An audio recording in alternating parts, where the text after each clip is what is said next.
নাচো যো এই বয়সত যেন উঠছো আমি তাকেইতো হা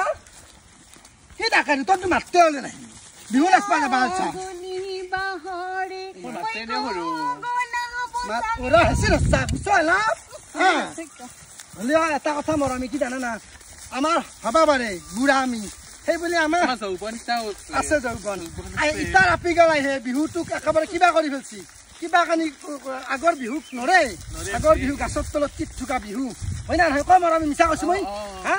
মিছা কৈছো তই আজি ৰিহাখান মানে কি কৰলি এ মাই লেত্ৰা হ'ব তই কৰি পঠাব লাগব না কিন্তু আগতে আমি ইটা হে ৰিহা দেখছো আগতে আমি ৰিহা দেখাই নাছিলো আগতে আমি কি দেখছিলো জানা না অকল মুগাৰ মেখেলা আৰু মুগাৰ চাদৰ হয় না ৰিহা চিহা নাছিল যোগ্য আহিলা বস্তু কিনো এইটা আগলা মই পাইছো ৰিহা এই কবাত থকা লগাই যাওঁ কঠলি ভাল লাগে বিহুত ড্ৰেছযোৰ পিন্ধিলে কিবা এটা নিজকে গৌৰৱ কৰো লাগে হয় না প্ৰতীক আমি নহয় আজিকালি কিবা ভুল কথা কবি আগে নিউজত যাব সাৱধান কথা বিহুটো কৈছো মই বিহুটো আমাৰ সংস্কৃতি যৌ সে ভাল লাগছি যে আজি